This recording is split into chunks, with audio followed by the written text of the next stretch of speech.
The reason I care deeply about healthcare innovation is because of my mother. Susan Carol Crenshaw died when I was 10 after a 4.5-year battle with breast cancer. My family and I directly experienced the impact that healthcare innovations can have on a person's life. My mom was diagnosed with cancer on October 13th, 1989 at the age of 35.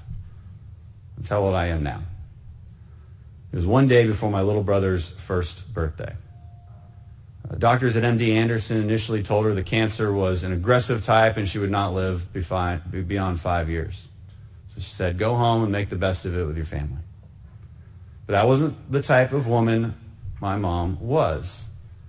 And throughout the 6 rounds of chemo, the radiation treatments, and the many surgeries, my mom was always optimistic, strong. She kept her sense of humor and remained focused on raising my brother and I and my dad. He's here too. We stayed strong. We stayed together as a family, and my parents never really let us know how bad things were. They made it seem normal. She met regularly with other cancer patients too. She wanted to share her experiences with juicing, with dealing with treatments, sharing her faith, and balancing cancer treatment and family life. She wasn't content with just dealing with her own problems. She wanted to help others. In year 3, during her 4th round of chemo and after only 2 treatments, the doctor said she had to stop treatment. It was getting too hard on her body. She was told to go home and come back in 6 months. There were no other alternatives. The cancer had metastasized by then, and with no modern medical treatment available, she decided to aggressively pursue a regimen of juicing and herbs suggested by alternative health providers. Her skin actually turned orange from drinking so much carrot juice. My dad has been trying to make me drink carrot juice ever since. It worked for a little while.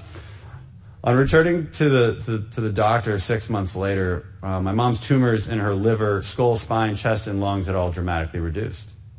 Doctors were absolutely amazed at her health and that only daily volumes of carrot juice and some enzyme I can't pronounce was her regimen.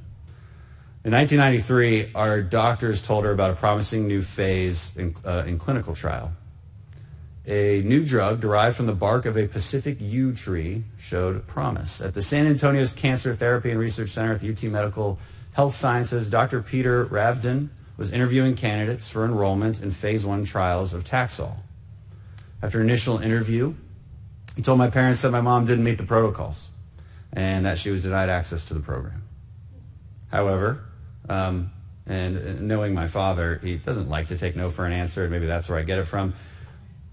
He was so impressed with my mom's physical strength, her energy and attitude, and the fact that she was doing all of these things at such a late stage in cancer that he requested an exemption from the National Cancer Institute. 2 weeks later, she was accepted as patient number 1 for the Taxol phase clinical trial. The initial results were absolutely amazing. Her tumors shrank at a very rapid rate, and the side effects were minimal.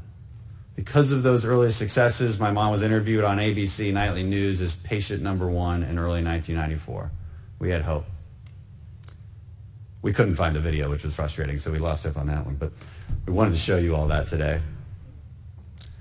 But suddenly, after some of that treatment, her lung collapsed. The tumors in her right lung dissolved so quickly with the Taxol treatment because the correct dosage wasn't really known at the time that it created holes in her lung. It took 3.5 weeks and multiple surgeries to repair her lungs. By the time she was able to resume Taxol treatment, the cancer had exploded across her body and she couldn't get ahead of it again.